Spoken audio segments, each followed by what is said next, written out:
বুঝতেছেন? ফিলিস্তিনের মায়েরা যখন সন্তান জন্ম দেয়, কখনো মনে করেন এই সন্তানের কামাই খাবো, এই সন্তান চাকরি করবে, এই সন্তান বাড়ি করবে, এই নিয়ত কখনো করে না। মা সন্তান জন্ম দেওয়ার সঙ্গে সঙ্গে বলে, আল্লাহ আমার পেটের বাচ্চাকে তোমার রাস্তার মুজাহিদ হিসাবে তুমি কবুল করে না।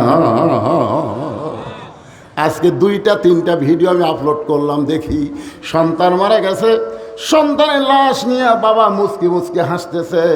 একজন সাংবাদিক জিজ্ঞেস করলো, আপনার ছেলে মরে গেছে, আপনি হাসতেছেন? কঠিন মুসিবতের দিন আল্লাহ এ বাচ্চার ওসিলা করে আমাকে মাফ করে দিবে। মা হাদান ইয়াদখুলুল জান্নাত ইউহিব্বু ইয়ারজি ইলা দুনিয়া ওয়ালাহু মা আলাল আরদি মিন শাইইন ইল্লা শাহীদুন ইয়াতামান্না আন ইয়ারজি ইলা দুনিয়া ফায়ুক্তালা সারা মাররাতান লিমা ইয়ারা মিনাল কারামাতি। রাওয়াহুল বুখারী কিতাবুল মাগাজি। বুখারী শরীফের কিতাবুল মাগাজি অধ্যায় আছে, বেহেশত পাওয়ার পরেও একদল লোক ছটফট করবে দুনিয়াতে আসার জন্যে। আল্লাহ বলে, বান্দা তুমি আমি জান্নাতুল ফেরদাউস দিয়ে দিলাম, তুমি আবার দুনিয়াতে কেন যাবার চাও?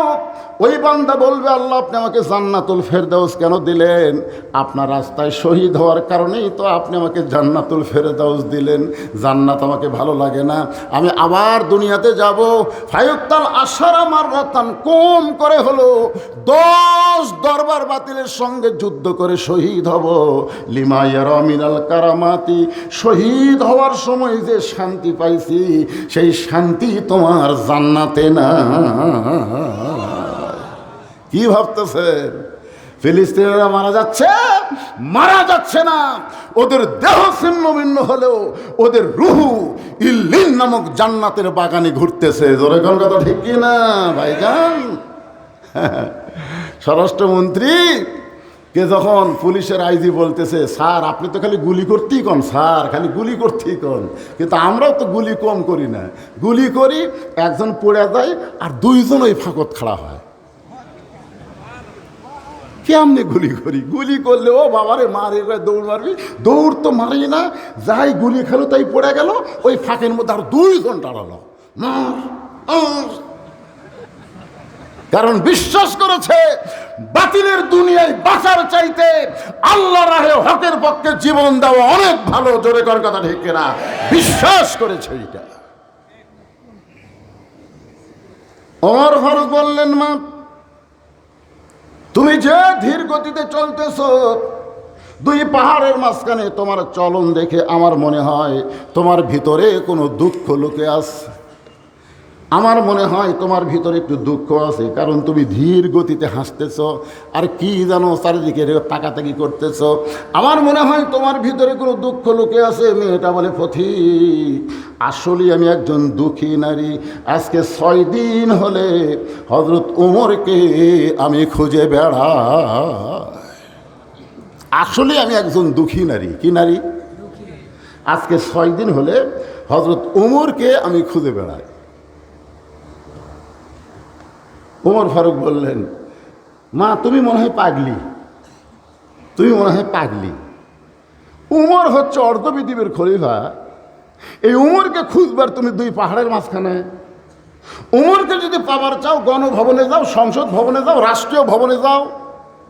এইরকম বিশাল ভবনে না যায় তুমি এই 2 পাহাড়ের মাঝখানে খুঁজতেছো, উমর কি উঠ দুম্বা নাকি? মেয়েটা বলে, পথিক তুমি জানো না আল্লাহর কোরআন দিয়ে যখন রাষ্ট্র চলবে তখন নেতা খোঁজা লাগবে না, নেতারাই দুঃখী মানুষকে খুঁজে বেড়াবে। এখন নেতারা খালি ভোটের আগে বলবে গরিবের বন্ধু, সমাজ সেবক, জনদরদি। যে ভোট দিচ্ছেন ওর কথা শুনে, মুনাফিকের কথা শুনে ভোট দিচ্ছেন, সারা ভোট পায় আর নাই, চলে গেছে ঢাকায়। মাঝে মধ্যে বেড়াবার আসে, ওর চান্সের অত্যাচারে কোনো গরিব মানুষ নেতার কাছে যাওয়ার পারে না। সরকার কথা ঠিক কিনা? গরিবে কয় সালা আমরা দিলাম ভোট আর এত চান্স ধারত।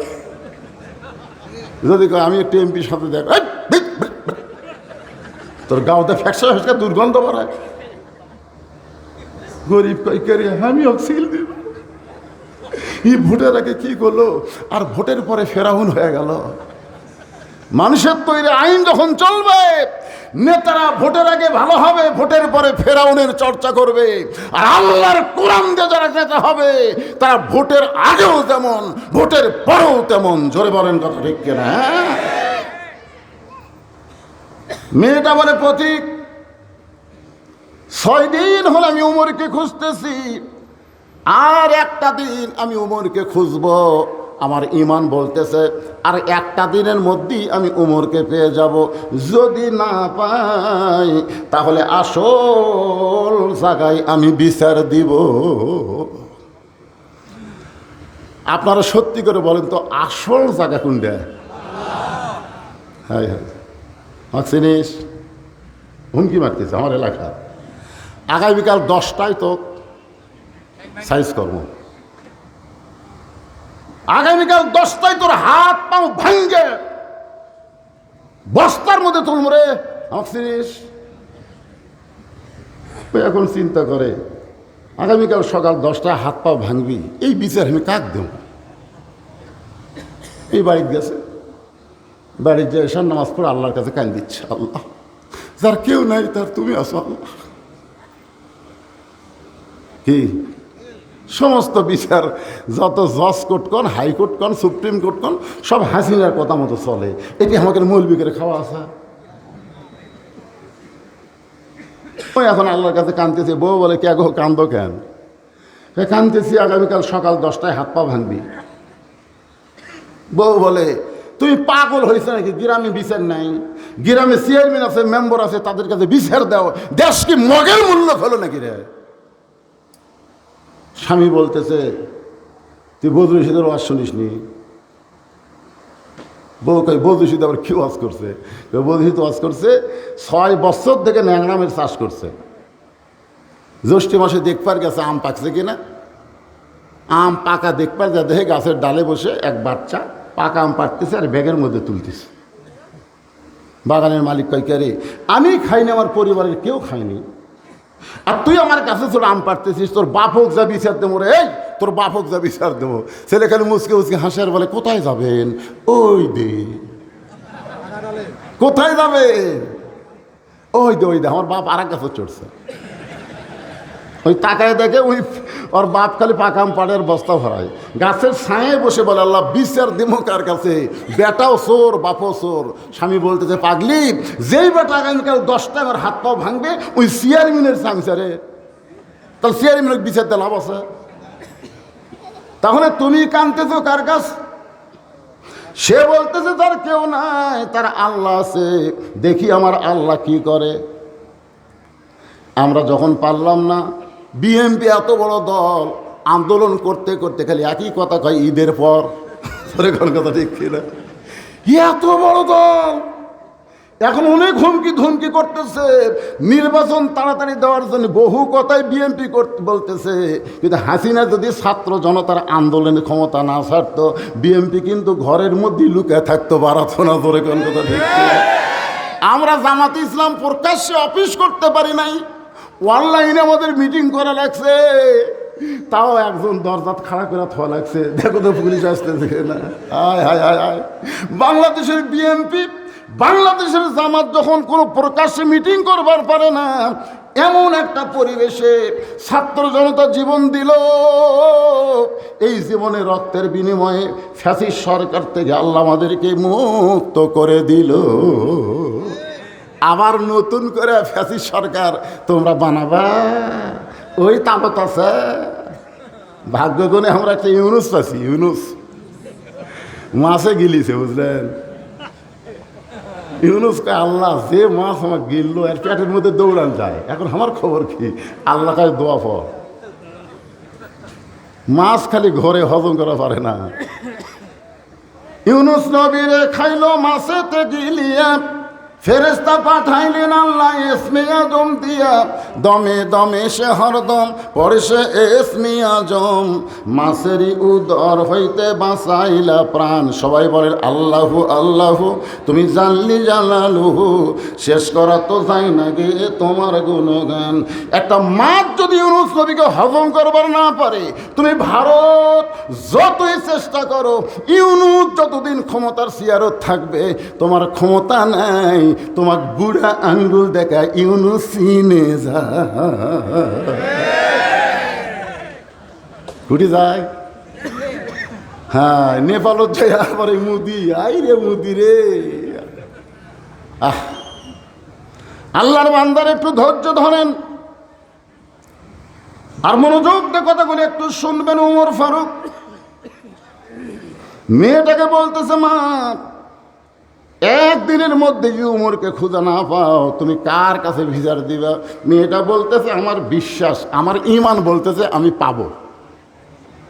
কয়দিন হলে খুঁজেছি, আর একদিনের মধ্যে আমি উমরকে পাবো। যদি না পাই তাহলে আসল জায়গা বোঝেন না? আল্লামা সাইদি হুজুরকে জেলের মধ্যে থেকে বের করে হাসপাতালে যখন হত্যা করা হলো, বাংলাদেশের লক্ষ লক্ষ মানুষ তাহাজ্জুদের নামাজে চোখের পানি বের করে আসল জায়গা বিচার দিছে। তোর কোন কথা ঠিক না? ওনার যেখানে মাটি হওয়ার কথা ছিল সেখানে মাটি দেবার দিল না। ওর নাম দেখি ওর ভারত যা টুকরা টুকরা করি যে ভাই, এই শালা পায়খানার মধ্যে খুঁজে পাওয়া গেছে। তোর কোন কথা ঠিক না? আল্লাহওয়ালার সাথে বেয়াদবি করে না বাজান। উতুল্লিম বা দাদা আলিকা জানিম। একটু মনোযোগ দিয়ে শুনবেন। ওমর ফারুক বললেন, মা আসল জায়গায় বিচার দেওয়া লাগবে না, তুমি যেই উমরকে খুঁজতেছ 6 দিন হলে আমি হইলাম সেই উমর। মেয়েটা আস্তে করে মাটিতে বসে পড়ছে। ইয়া আমিরুল মুমিনিন, আপনি যদি সেই উমর হন তাহলে চোরের মতন একা একা কেন ঘুরতেছেন? আপনার কি কোনো চান্স নাই? মারাত্মক কথা। আপনি চোরের মতন, জোরে কান কার মতন? চোরের মতোই ঘুরেছে হযরত উমর। গভীর রাত্রে ঘুরতেছে মানুষের দুঃখ কষ্ট দেখার জন্যে। হঠাৎ শুনতে পাই মদিনার মরুভূমির মধ্যে তাঁবু, ওই তাঁবুর মধ্যে 2টা বাচ্চা মা মা বলে কাঁদতেছে। মা ক্ষুধা লাগছে, খাবার দাও। মা বলতেছে, গোস্ত সিদ্ধ হলেই তোমাদের খাবার দেব বাবা, একটু ধৈর্য ধরো, গোস্ত সিদ্ধ হলেই তোমাদের খাবার দেব। ওমর ফারুক চিন্তায় পড়ে গেলেন। দুম্বার গোস্ত হলো বড় জোর 8 ঘন্টা লাগবে, উটের গোস্ত হলে বড় জোর 1 ঘন্টা লাগবে। গভীর রাত হয়ে গেল, এখন পর্যন্ত গোস্ত সিদ্ধ হয় না। এটা কি গোস্ত সিদ্ধ করে? মায়ের অন্তরে কি সন্তানের কোনো দয়া নেই? আস্তে করে হযরত ওমর তাঁবুর পাশে গিয়ে বললেন, মা আমার মনে হয় তুমি মদিনার কোনো মানুষ না, তোমার সন্তান ক্ষুধার জ্বালায় কান্দে মা, আর এখনো পর্যন্ত তোমার গোস্ত সিদ্ধ হয় না। মেয়েটা বলে, পথিক আমার বাড়ি হলো ইয়ামিন দেশে। আমি শুনতে পাইছি মদিনার খলিফা উমর অত্যন্ত ভালো মানুষ। আমার 2টা এতিম বাচ্চাকে নিয়ে বিকেলবেলা উমরের দরবারে যাবার চাইছিলাম, কিন্তু এত মানুষের ভিড়, আমি একটা মেয়ে মানুষ, বাচ্চা 2টারে নিয়ে উমরের কাছে যাবার পারলাম না। মনে মনে সিদ্ধান্ত নিয়েছি আগামীকাল সকালবেলা উমরের দরবারে যাব। আমার 2টা বাচ্চাকে নিয়ে তাবু টাঙ্গাইয়া এই মরুভূমির মধ্যে একটা রাত আমি থাকতে চাই। আমার 2টা বাচ্চাকে বুকের সঙ্গে জড়ায় যখন ঘুমাতে যাব, এমন সময় 2টা বাচ্চা ক্ষুধার জ্বালায় শুধু কাঁদতেছে, শুধু কান্দে আর কান্দে। আমি মা হয়ে কি করবো ওদের সান্ত্বনা দেওয়ার জন্যে পাতিলে পানি আর পাথর দিয়ে নিচে আগুন জ্বালাইছে। রে পথিক, আমার গোস্ত সিদ্ধ হওয়ার কথা শুনে সন্তান 2টা যদি ঘুমায়া যায় তাহলে রাতটা পারি যাবে, সকালবেলা ওমরের দরবারে যাব। কিন্তু আমার সন্তানের এত ক্ষুধা, ওদের ক্ষুধার যন্ত্রণায় চোখের ঘুম আসতেছে না। আমি এখন মা কি করব? আমার মনে হয় আমার সন্তান 2টা সকাল পর্যন্ত আর বাঁচবে না। হযরত ওমর বলে, মা তুমি তোমার সন্তানের কাছে যাও, একটু ধৈর্য ধরো মা, একটু ধৈর্য ধরো। এক দৌড়ে বাইতুল মালের দরজায় আসলাম আসলাম বলে ডাক দে, বলে আসলাম রে, একটা খাবার বস্তা আসামির মাথায় উঠায় দে। আসলাম বলে আমিরুল মুমিনিন, কে আসামি? বলে আমার চাইতে বড় আসামি কেউ নাই রে আসলাম, দে খাবার বস্তা আমার মাথায় উঠায় দে। চাকর আসলাম উমর ফারুকের মাথায় যখন খাবার বস্তা তুলে দেয়, উমর ফারুক এত জোরে দৌড় মারে, পিছন দিক থেকে আসলাম কান্দের, বলে আমিরুল মুমিনিন, ওজনের বস্তা মাথায় নিয়ে আপনি দৌড়ালে পড়ে যাবেন, আপনি পড়ে গেলে কি আপনার কষ্ট হবে না? উমর কান্দের, আসলাম রে, যদি সময় মতো তাঁবুর মধ্যে যাবার না পারি, তাহলে উমরকে আল্লাহ জাহান্নামের আগুনে পুড়ায় ফেলবে। আত্তাকুল্লাহ হাক্কা তুকাতিহি কারে কয় রে বাংলার মুসলমান, কারে কয়? এক দৌড়ে তাঁবুর কাছে গিয়ে বললেন, মা তোমার সন্তান দুইটাকে জীবিত আছে মা। মেয়েটা বলতেছে এখনো জীবিত আছে। তাহলে রুটি আর হালুয়া তৈরি করো। মেয়েটা রুটি হালুয়া তৈরি করে উমরের হাতে যখন দেয়, ওমর ফারুক দুইটা বাচ্চাকে দুই উরাতের উপরে নিয়ে রুটি ছিঁড়া হালুয়া যখন মুখে তুলে দেয়, উমরের চোখটা দর দর করে পানি পড়ে। বাচ্চা দুইটা মুচকি মুচকি হাসে আর চোখের পানি মুছে দেয়। তুমি কে গো? আমাদের বাবার চাইতে বেশি দরদ দিয়া আমাদেরকে খাওয়াইতেছো, এরপরে তুমি কান্দো।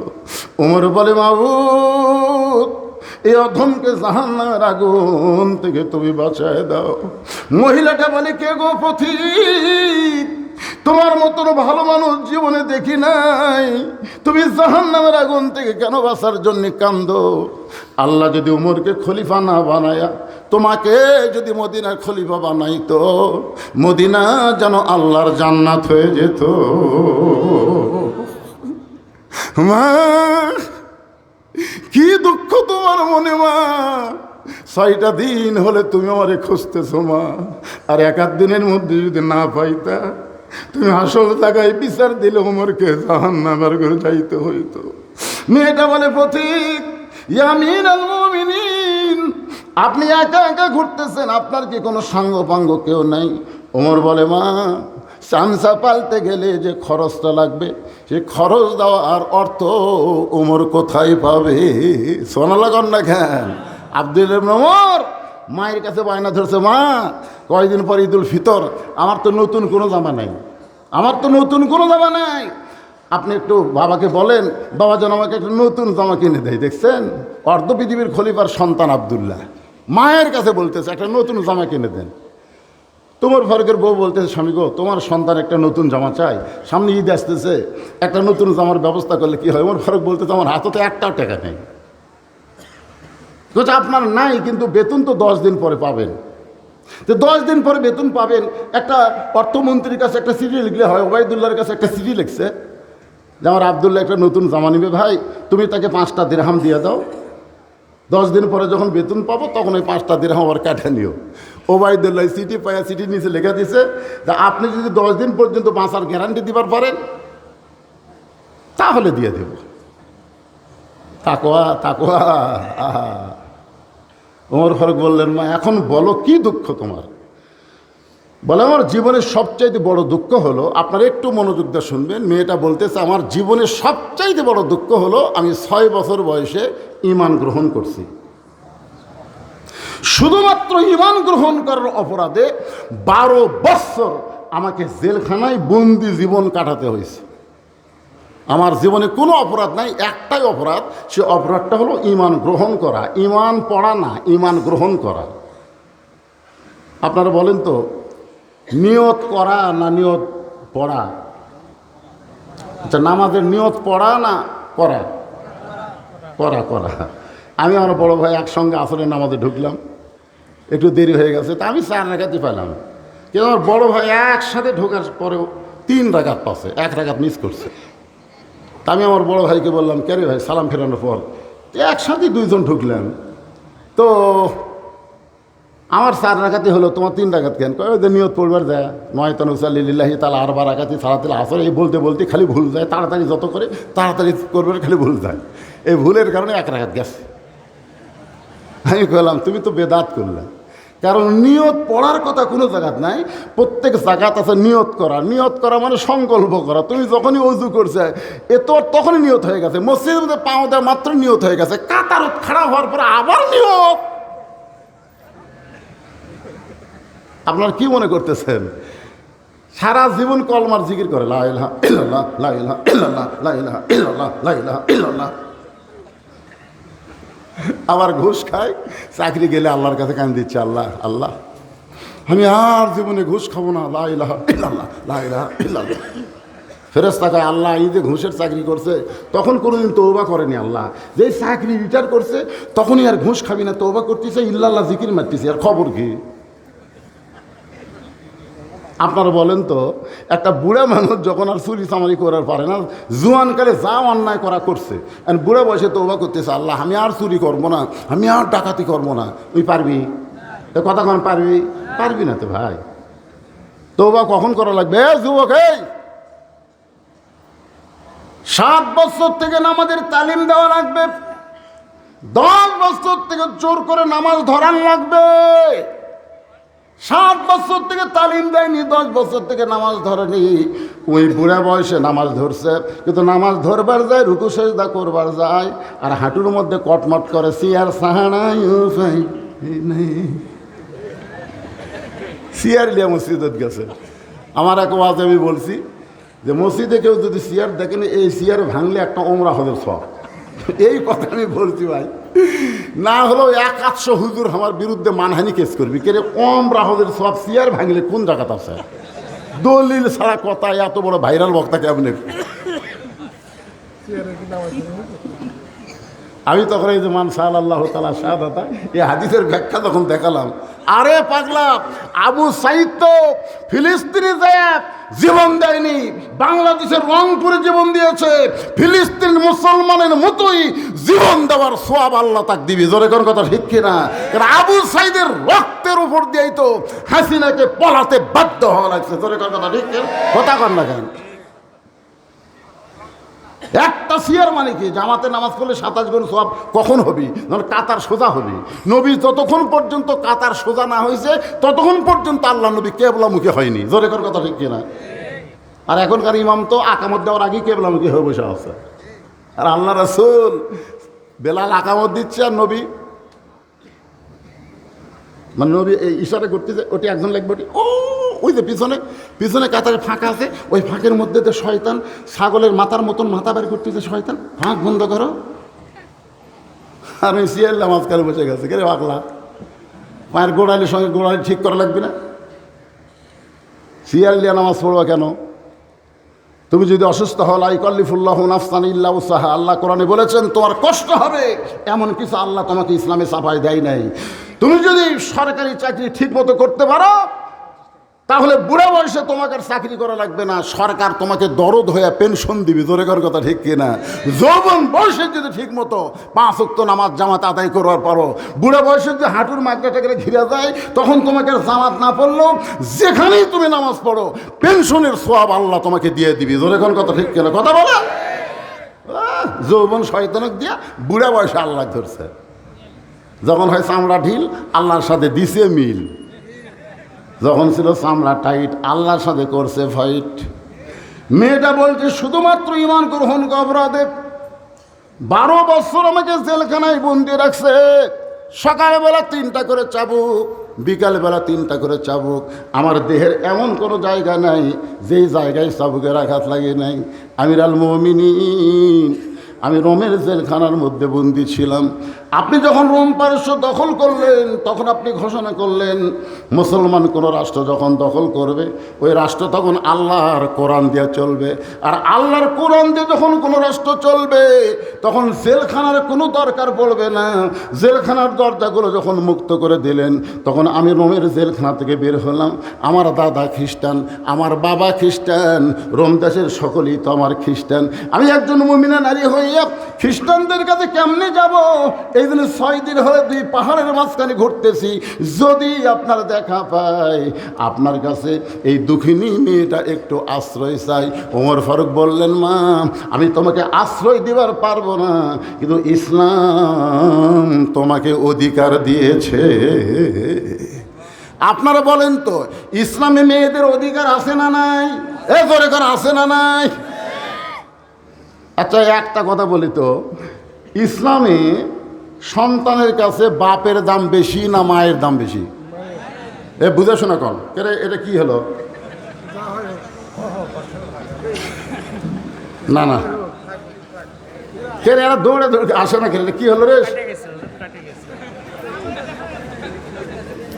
হ্যাঁ, তাহলে আপনারা স্বীকার করলেন সন্তানের কাছে কার দাম বেশি? আরো জোরে আপনারা বলেন তো, কার পায়ের তলে জান্নাত?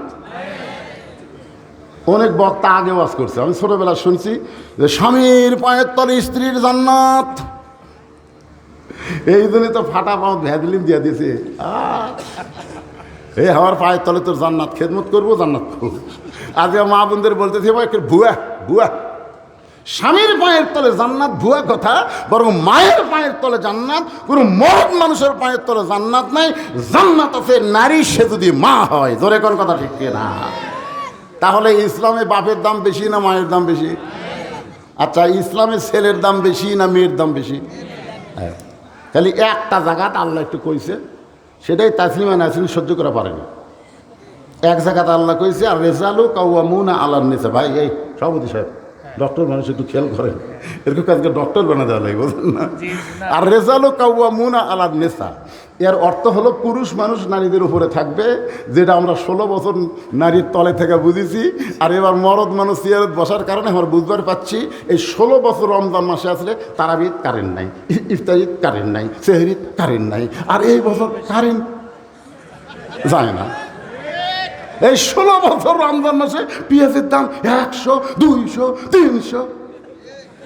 আমি একদিন আমার বাড়ির যে হাট করে দেয় তাই নাই, তো পেঁয়াজ লিভার দেওয়ার দোকানদারকে বলতে যে, ভাই 100 টাকার পেঁয়াজ দাও তো। আমার ব্যাগের দিকে তাকায় দোকানদার মুসকে মুসকে হাসে। হাসেন কেন? তো 100 টাকার পেঁয়াজ নেবেন বস্তা? এগুলো পাগলা, 100 টাকার 5 কেজি হুজুর। বেগুনের দাম নাই, আলুর দাম নাই, গত বছর চিনির দামের চাইতে এই বছর 10 টাকা কেজিকে কম। কথা কন না কেন, কথা কন না কেন? এখানেই বুঝতে পারলাম মেয়ে মানুষকে তলে থোয়া লাগবে, এদের কোনোদিন উপরে জায়গা দেওয়া যাবে না। জোরে খান কথা ঠিক কিনা? আবার আমাদের বাংলাদেশে কতগুলো মিছিল করে, নারী পুরুষের সমান অধিকার দিতে হবে, দিতে হবে। নারী পুরুষের সমান অধিকার সব জায়গায় চলবি না। পদ্মা নদীর চরে জেলা জ্বালানি অস্থায়ী ঘর বানাচ্ছে চাটাই দিয়ে, মাছ ধরার জন্যে চাটাই দিয়ে ঘর বানাইছে।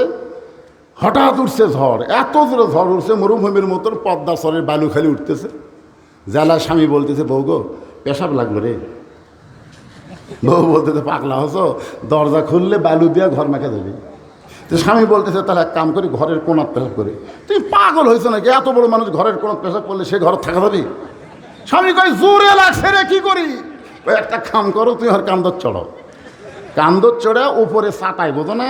তোমার যন্ত্র মোতাবেক একটা সেট করে ওই দিক দিয়ে যন্ত্র বার করে পেশাব করো। ওই বইয়ের কথা মতো ওঠে, কান্দে ওঠে, যন্ত্র মোতাবেক সেট করে পেশাব করছে। 1-1.5 ঘন্টা হয়ে যায়, ঝড় বন্ধ হয় না। বউ কয়, আমারও পেশাব লাগলো গো। তাই ছিদ্র করাই আছে, তাহলে কান্দর চড়ো আর মারো, তোমাকে আর খাটনি করা লাগবে না। এবার বউ উঠে যখন পেশাব করে, সব স্বামীর পেশাব বুকে, সব পেশাব যখন বুকে পড়ে, স্বামী ছিলে, এই বউ পেশাব করো কোন জায়গাত, পড়ে কোন জায়গাত? বউ বলে, মরার স্বামী জানো না, সব জায়গায় সমান অধিকার চলে না। জোরে কোন কথা ঠিক কিনা? সমান অধিকার মেয়েদেরকে সব জায়গায় দেওয়া যাবে না ভাইজান। মেয়ে যদি মা হয়, বাপের চাইতে দাম বেশি। মেয়ে যদি হয়, ছেলের চাইতে মেয়ের দাম বেশি।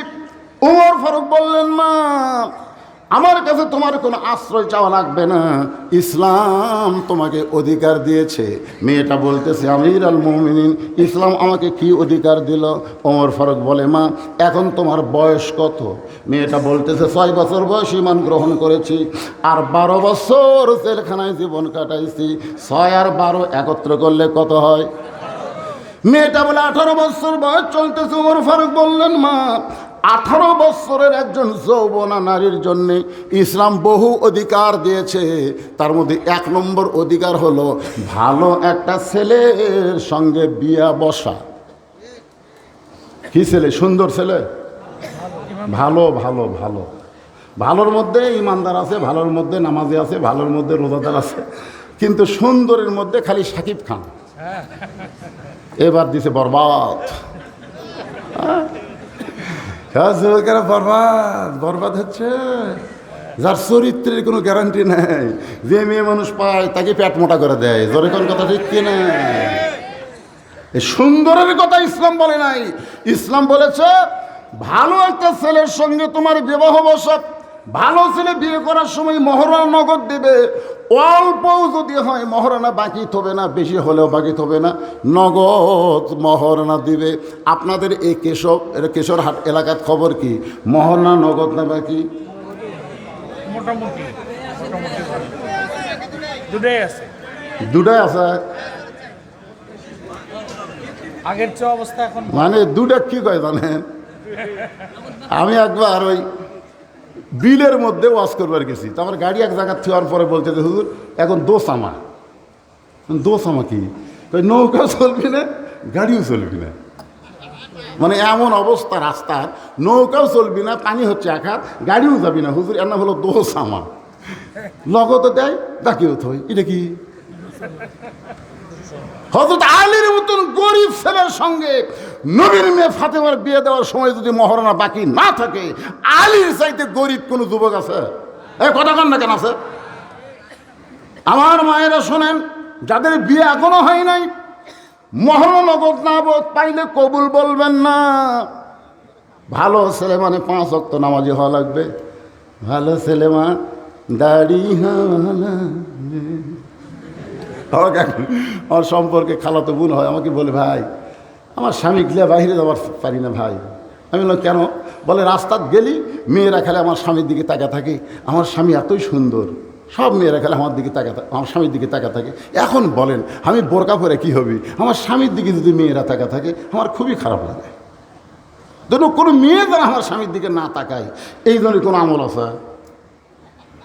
আমার বোনকে বললাম, ঠিক আছে তাহলে তোমার স্বামী চাচা বানাও। আর বোন আমাকে ফোন করে কয়, আপনি আলেম না জালেম? স্বামী কোনোদিন চাচা? আরে পাগলি, তোকে চাচা কবার করছি, তোকে চাচা বানাবার করছি রে। তুই হাত ধরে হোক, পাও ধরে হোক, যে ভাবো হোক, তোর স্বামীকে দাঁড়িয়ে রাখা। ওই পাও ধরে খেদমত করে কি যে পুরস্কার দিবার আছে, স্বামীর দাঁড়িয়ে এখন 4 আঙ্গুল আছে। ও একদিন মোবাইল করে কয়, হুজুর আমার স্বামীকে আমি ঘুরি, কোনো মেয়েও আমার স্বামীর দিকে তাকায় না, যদি কেউ তাকায় আর চাচা আসসালামু আলাইকুম, যদি কেউ তাকায় চাচা খায়। চাচা খোলে মাঝখানে শয়তান থাকে না। ওমর ফারুক বললেন, মা তুমি কোথায় ভালো ছেলে পাবে? আমি একটা ছেলের খবর দেই, দেখো তো ছেলেটা তোমার পছন্দ হয় কিনা। মেয়েটা বলতেছে, তাহলে বলেন তো আপনার কাছে যদি ভালো কোনো ছেলে থাকে। ওমর ফারুক বললেন, মা ছেলেটার নাম হলো আব্দুল্লাহ। ছেলেটার নাম কি? ছেলেটা হলো 30 পারা কোরআনের হাফেজ, 6 লক্ষ হাদিসের হাফেজ। আব্দুল্লাহর সঙ্গে তোমার বিয়ে হবে। আব্দুল্লাহর বয়স হচ্ছে 21 বছর, 6 ফুট 2 ইঞ্চি লম্বা, গায়ের রং ফর্সা, চাঁদের মতন চেহারা।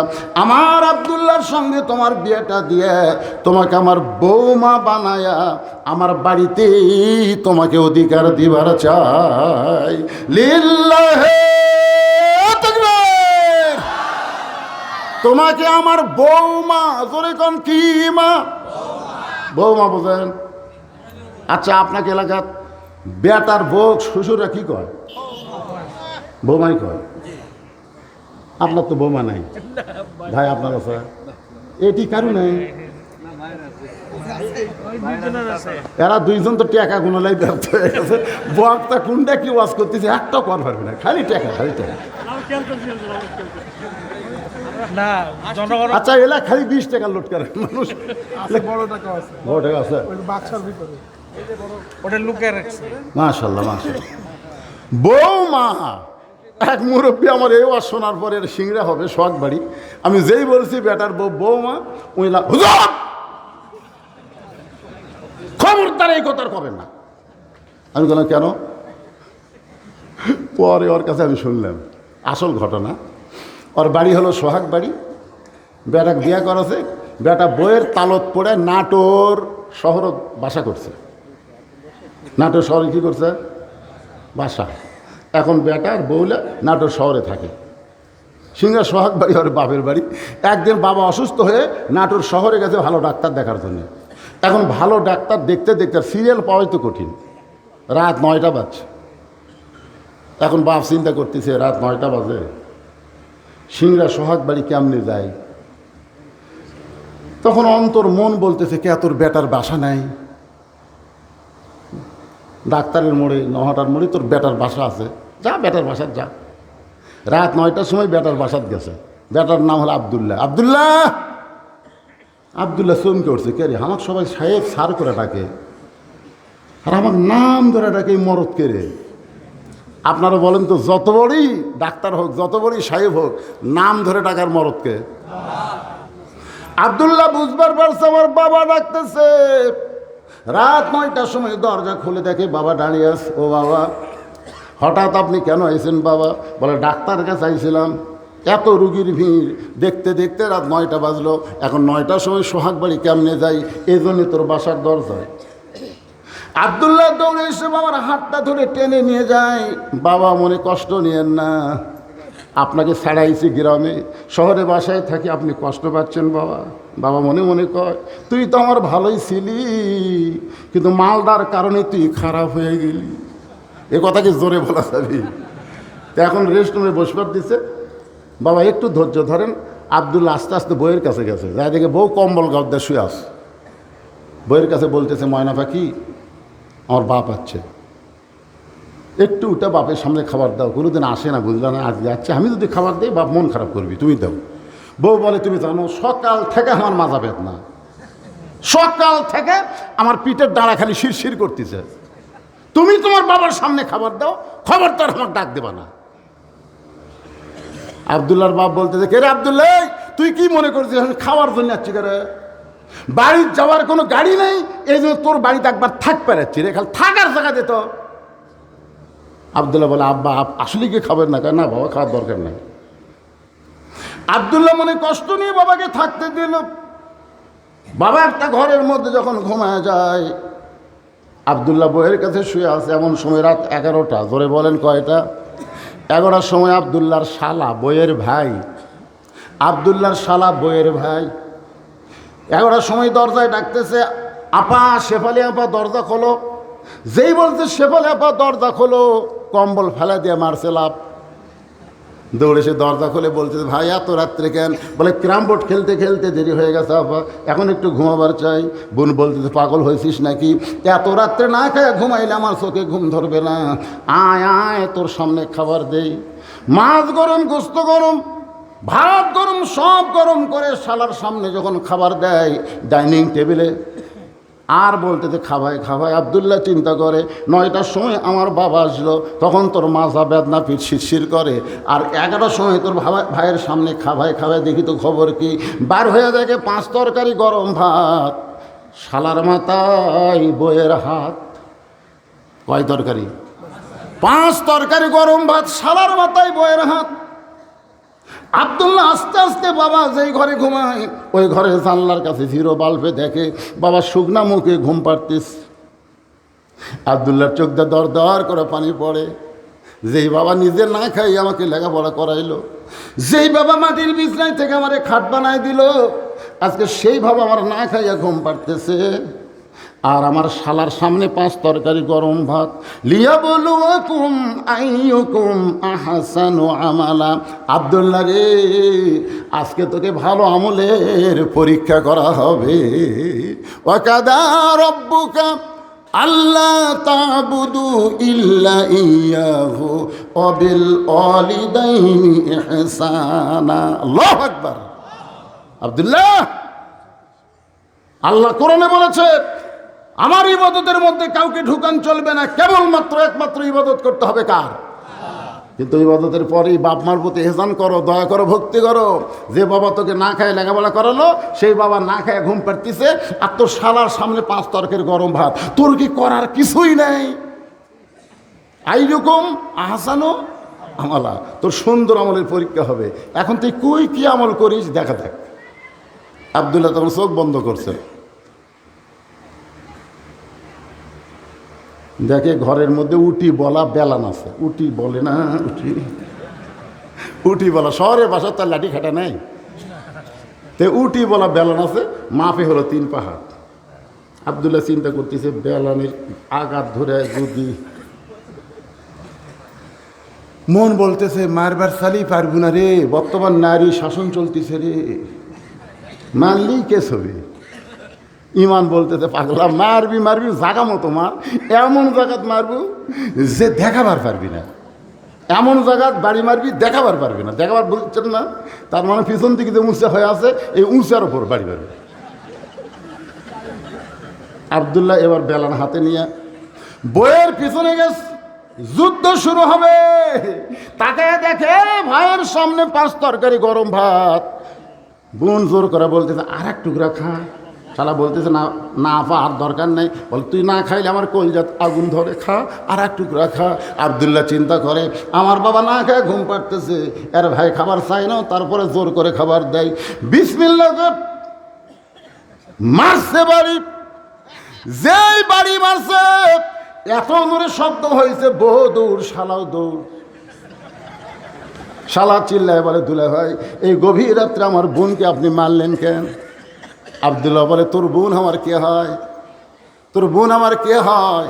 আল্লাহ কোরআনে বলেছেন হুন্না লিবাসুল লাকুম ওয়া আনতুম লিবাসুল লাহুন্না।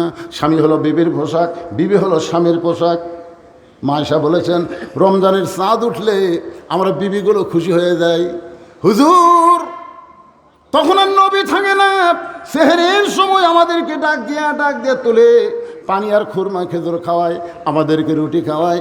আমরা চেতন পাই না, কিন্তু আমাদের নবী চেতন পায়, আমাদেরকে ডাক দিয়া খাওয়ায়। ধরে কারণ সুবহানাল্লাহ। মায়েশা বলতেছে ঘরের মধ্যে খাবার আছে কিন্তু মশকের মধ্যে পানি নাই। এই চিন্তা করার সাথে সাথে দেখি নবী আমার পানি ভর্তি মশক মাথায় নিয়ে ঘরের মধ্যে ঢুকতেছে। আয়েশা বলে দুনিয়ার মানুষেরা শোনো, আমার নবী শুধু শ্রেষ্ঠ নবী না, আমার নবী হলেন পৃথিবীর সব চাইতে ভালো স্বামী। সুবহানাল্লাহ কন্যা গে। আর আমাদের মুয়াজ্জিন, এই শালা মুয়াজ্জিন মসজিদে মাইকে ডাকতেছে সেহরির সময় হয়েছে, মা বোনেরা ওঠেন, মা বোনেরা ওঠেন। আমি একদিন মুয়াজ্জিন যাই করলাম, কে রে খালি মা বোনক ডাকিস কে, বাপ ভাইকে ডাকতে পারিস না? আগামীকাল থেকে ডাকবো, ও বাপ ভাই ওঠেন, বাপ ভাই ওঠেন। কি বাপ ভাই ডাকতে তোর কোন জায়গাত লাগে? আল্লাহ কোরআনে বলেছে হুন্না লিবাসুল লাকুম ওয়া আনতুম লিবাসুল লাহুন্না। স্বামী হলো বিবির পোশাক, বিবি হলো স্বামীর পোশাক। স্বামী স্ত্রী দুইজন মিলেই কাজ করা লাগবে। খালি স্বামী ঘুম পাড়বে আর বউ একলা একলা ইফতারি পাক করবে, সেহরি পাক করে স্বামীর সামনে দিবে, আর স্বামী খালি সেউটা খাবে। তাই ভাবতেছেন মা বোনেরা ভাবতেছে ও আজ না সেই করা করতেছে না। মা আরে আমি আপনি করে বক্তা, মা সব বক্তা ফাঁকি দিলেও আমি ফাঁকি দেওয়ার বক্তা না। কি হলো? বাড়ি কারা খাবি? আজ থেকে সোজা হবি, জোরে কর কথা ঠিক কি না? হ্যাঁ, সঙ্গে সঙ্গে দুলা ভাই বলতে শালারে তোর বোনকে কেন মারলি? আয় আয় আয়, আমাকেও মারবেন নাকি? বলে তোকে মারবো না, তোকে একটু দেখাবার চাই। বাবা যেই ঘরে ঘুম পাড়তেছে ওই ঘরে জানলার কাছে গিয়ে বল তাকায় দেখ তো ভিতরে মানুষটাকে। বলে আপনার বাবা কখন এসে? বলে 9টার সময়। তোর বোন কইল মা যাবে না, পিঠ শিরশির করে, আমার বাবার সামনে খাবার দেয়নি, আর তোর সামনে 5 তরকারি গরম ভাত। এখন বল আমার আমল কি? আল্লাহ বলেছেন লিয়াবলুয়াকুম আইয়ুকুম আহসানু আমালা, তোমাদেরকে সুন্দর আমলের পরীক্ষা করা হবে। আমার বাবা না খায় ঘুম পাড়তেছে, আর তোর সামনে 5 তরকারির গরম ভাত, শালা বলতেছে আর একটা মারেন, আর একটা মারেন। এরা শুধু বাপের আত্মীয় পছন্দ করে, স্বামীর আত্মীয় 2 চোখে দেখবার পারে না। মেয়েদের মধ্যে এমন কতকগুলো মেয়ে আছে যারা স্বামীর আত্মীয় পছন্দ করে, নিজের আত্মীয় পছন্দ করে, কিন্তু স্বামীর আত্মীয়কে 2 চোখে দেখবার পারে না। জোরে কোন কথা ঠিক কিনা কথা বলেন বাজান গো। আজকে আমার সব চাইতে বেশি কষ্ট হয় 2018 সালে আমার মা মারা গেছে, বাবা মারা গেছে। 18 সালের 3 এপ্রিল আমার বাবা মারা গেল। বাবা যখন মারা গেল, আমরা 4 ভাই, আমাদের কোনো বোন নাই, আমরা শুধু কাঁদতেছিলাম। তখন মা এসে আমাদেরকে সান্ত্বনা দিল, বাবা তোদের বাবা মরে গেলে কি হবে, আমি তো তোদের মাছ। কিন্তু 23 সালের 25 ডিসেম্বর যখন আমাদের মা মারা গেল, আমরা 4টা ভাই একসঙ্গে বসে বলি, যেদিকে তাকাই খালি স্বার্থবাদী দেখা যায়, স্বার্থবাদী দেখা যায়। 2 জন মানুষ হল নিঃস্বার্থ, একটা হলো মা আর একটা হলো বাবা। দাঁত থাকতে মানুষ দাঁতের মূল্য দেয় না, চোখ থাকতে মানুষ চোখের গুরুত্ব দেয় না। আপনাদের মধ্যে যাদের মা নাই, বাবা নাই, 2টা নিয়ামতই যারা হারাইছেন, এরকম কয়জন আল্লাহর বান্দা আছেন? একটু আল্লাহকে হাত তুলে দেখান। আমার মতন যাদের মাও নাই, বাবাও নাই, এই 2টাই নাই, মাও নাই, বাবাও নাই, এরকম যারা আছেন তারা শুধু হাত তোলেন। 2টাই নাই রে, বুঝতে পারনে? বাপও নেই, মাও নেই, এরকম যারা, তারা খেলে হাত তোলেন। আচ্ছা হাত নামান তো। এখন বলেন তো ভাই, আপনার বাপ মা না থাকার কারণে আপনি কোনো কষ্টের কথা কাউকে বলে শান্তি পাচ্ছেন? আচ্ছা এখানে এমন কোনো আল্লাহর বান্দা আছে যাদের মা নাই অথবা বাপ নাই, মানে একটা নাই? তারা কারা কারা একটু হাত তোলেন তো। তার মানে এবারে আর কোনো ফাঁকা নেই, হাত নামান। এখন যদি আপনাদের বলি যাদের বাপ নাই মাও নাই, 2টাই চলে গেছে, বাপের জন্য 1000, মায়ের জন্য 1000 আল্লাহর ঘরে দেওয়া লাগবে, এই দান করা মাত্রই আল্লাহ বাপ মার কবর জান্নাত বেনে দিবি। এরকম কোনো সন্তান আপনাদের মধ্যে আছে? আল্লাহুম্মা আমিন। আল্লাহুম্মা আনতাস সালাম ওয়া মিনকাস সালাম, তাবারাকতা ইয়া যাল জালালি ওয়াল ইকরাম। আয় আল্লাহ, কষ্ট করে মেহনত করে তোমার বান্দারা জান্নাতের বাগান লাগাইছিল, গভীর রাতে তোমার দরবারে দোকানে হাত তুলেছি। মেহেরবানি করে আজকের মাহফিল আমাদের সকলের হেদায়েতের জন্য, নাজাতের জন্য, জান্নাতের জন্য কবুল করে নাও। এই মাহফিলের শুরু থেকে শেষ পর্যন্ত যে আলোচনা হয়েছে আল্লাহ কবুল করো। সকলে বলেন রব্বির হামহুমা কামা রব্বায়ানি সগীরা। আল্লাহ ফিলিস্তিনের মুসলমানকে আল্লাহ তুমি হেফাজত করো, আল্লাহ গাজার মুসলমানকে হেফাজত করো, পৃথিবীর মানচিত্র থেকে ইহুদিকে আল্লাহ তুমি ধ্বংস করে দাও। আল্লাহ আমাদের বাংলাদেশকে কোরআনের দেশ বানায় দাও। সব দেখা শেষ করেছে আল্লাহ, কোরআন দিয়ে বাংলাদেশ একটাবার দেখতে চাই। এই দৃশ্য আমাদের সকলের জন্য কবুল করো। আজকের মাহফিলের সভাপতি কবুল করো, সহসভাপতি কবুল করো, সুধীজনদের কবুল করো, অতিথিদের কবুল করো, মসজিদ কমিটির সভাপতি, সেক্রেটারি, কিশোর সকলকে কবুল করে আল্লাহ আমাদের সকলকে তুমি মাফ করে দাও। সুবহান রাব্বিকা রাব্বিল ইজ্জাতি আম্মা ইয়াসিফুন, আসসালামু আলাল মুরসালিন, আলহামদুলিল্লাহি রাব্বিল আলামিন। আসসালামু আলাইকুম ওয়া রাহমাতুল্লাহি ওয়া বারাকাতুহু।